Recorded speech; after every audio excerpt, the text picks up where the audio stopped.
We are going to discuss the basic concept. What is a sentence? What are their categories? And what are the grammatical rules we should follow while we framing or constructing sentences? I hope by end of my session, you'll get a good clarity. While we classifying the sentences, there are two ways. One is based on function, based on structure. Today we are going to exchange or recalling about based on function, the sentence categorized into how many parts or how many kinds. These are the 5 grammar rules we should follow while we constructing, while we writing, or while we framing the sentence. The first one is sentence is the largest unit of any language. It plays the vital part while we writing any letter, para, or any novel. So constructing the sentence is very important. While we writing the sentence, we should keep 2 things in mind. Number 1, we should mind the grammar. That is most important. And the second thing is we should follow appropriate punctuation marks. The second grammar rule is every sentence begins with a capital letter. And the third, the sentence ends with full stop, question mark, or exclamation mark. So we can end up the sentence with these 3 punctuation marks. The fourth grammar rule is if the subject is a singular, verb must be singular. And the fifth one, the similar grammar rule while we framing the sentence based on function, if the subject is a plural, verb must be plural. These are the basic grammar rules we should follow while we framing the sentences. Next, if we take the sentence, what is the basic structure of a sentence and what are the basic components we should take, we should consider while we framing the sentences. This is also very important. The basic structure of a sentence is subject, verb, object. Instead of verb, I have used here predicate. I'll explain the difference between verb and predicate in coming slide. If I take the same structure from my native language, Telugu, the basic structure of a Telugu language is completely different. Subject, object, verb. The object stands at middle, the verb stands at end of the sentence. But in English, verb stands at middle, object stands at last of the sentence. This is the basic structure of any sentence. We should follow without fail this basic structure while we framing any sentence. I teach grammar, or I like fruits. Here, whatever you frame the sentence, this structure we must follow. And the second, it requires at least a verb and a subject. And before that component, and most of the times, subject comes first, verb comes second, object comes last. This we usually use while we following the basic structure, subject, verb or predicate, and object. And here one important thing is there, object, and we know what does the subject and what does the predicate and what does the object. What is the subject? Can anyone answer? Doer of the action. Doer of the action is the subject. Yes, you're right. And what is object? The object is nothing but who receives the action. Here, 2 types of objects are there. Those 2 are direct object, indirect object. And we should get a good clarity in these 2 things. what is direct object and what is indirect object. The direct object is noun or pronoun. Who receives the action is the direct object. Rama killed Ravana. In that particular sentence, who receives action? Rama did the action, so it is the subject. And who receives the action which was done by the subject? The object, Ravana. So Ravana is the direct object. Who receives the action from the subject? That is called direct object. Then what is the indirect object?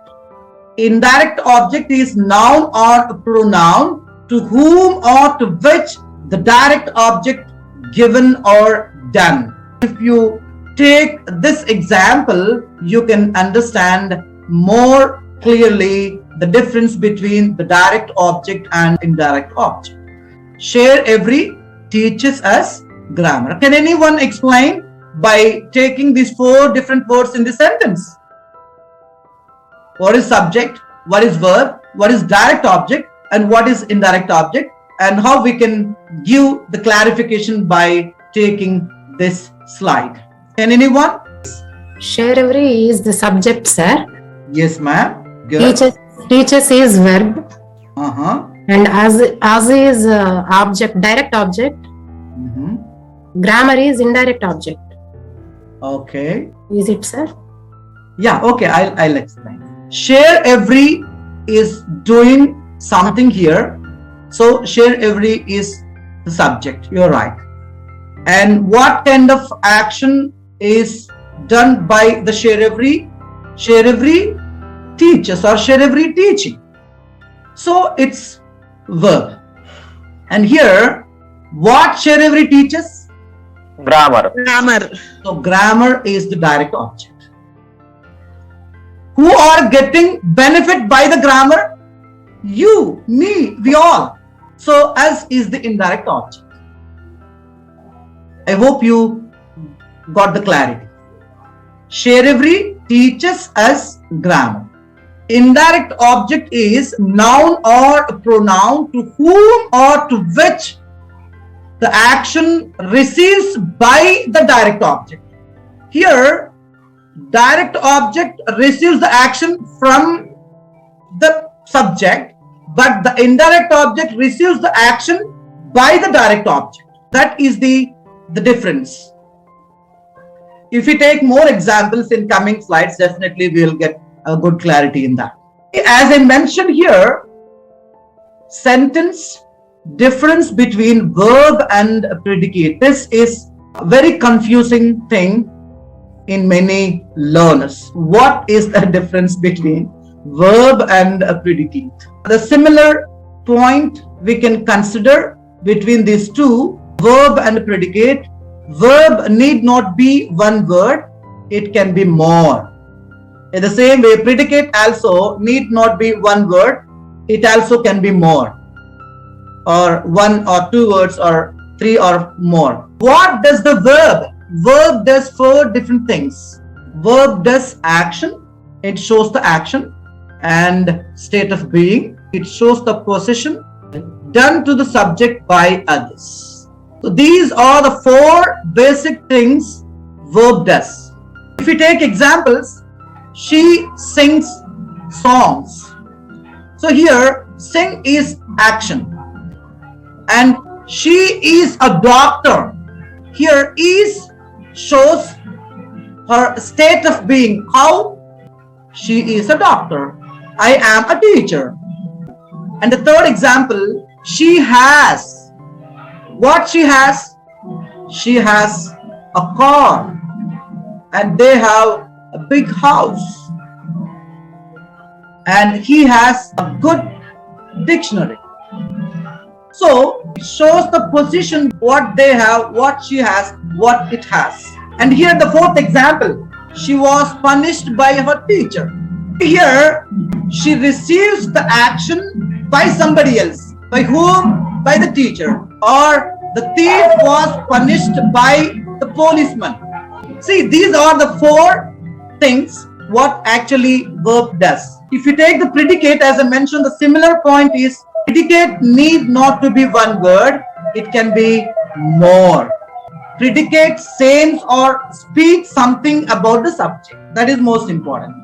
And predicate is somewhat different when we compare with the verb.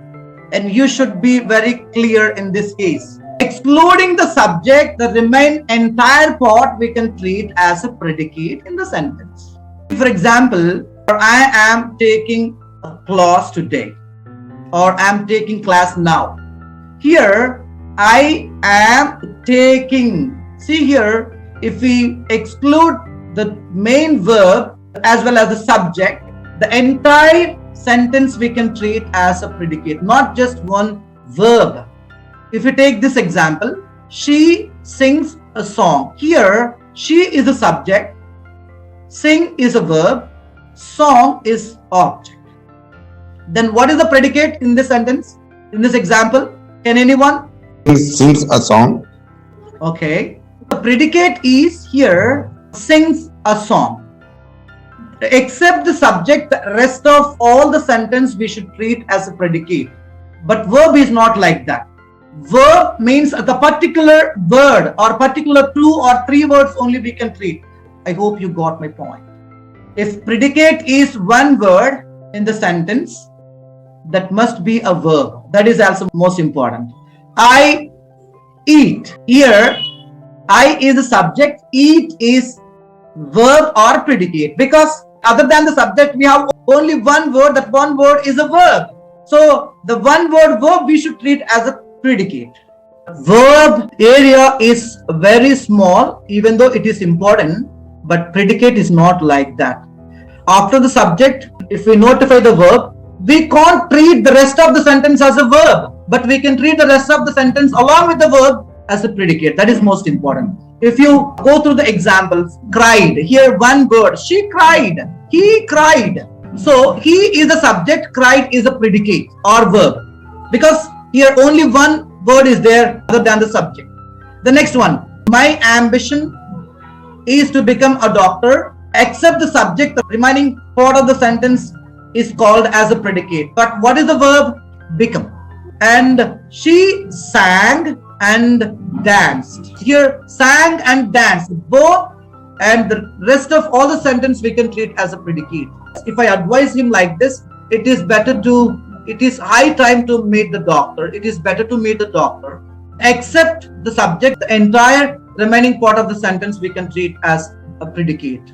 But there is a slight difference between verb and predicate. Next, what is the definition of a sentence? And we know a sentence is a combination of words which are meaningfully arranged to express a complete thought, or a sentence is a complete set of words which conveys meaning. For example, if any sentence contains 10 different words or in any line, if it doesn't give complete meaning, even though it consists of 10 words, we can't treat as a sentence, or we can treat that particular thing as a phrase or a clause. What is the fundamental rule? If it is a one word or 2 word or 3 or 4 or many words are there in any sentence, that sentence must give complete idea or complete thought. Then only we can treat that particular line as a sentence. Otherwise we can't. It's a flower. I like driving a car and we are classmates. These are just examples. We can take a number of examples we can add. And here one more, the important thing is, in some sentences subject is not expressed but it implied or understood. For example, sit there, and this command I'm giving to my student. Here he or she or you is just understood. The subject is in hidden part. I'm not using any subject here. And be quiet, I'm commanding to my students while they're making noise during the class. Hello students, be quiet or keep quiet. Don't make a noise. There is a subject indirectly in this sentence. It's not a word, it's a sentence. Or thank you. So it is also kind of sentence. And here, if you observe, keep silence. Subject is understood as you. I'm asking or making request to someone to keep silence. So while I'm taking class, if my children do any noise, I may ask or I may make request like this, or I may command, be quiet. I'm taking class. Don't disturb me. See, this is the definition or examples of a sentence.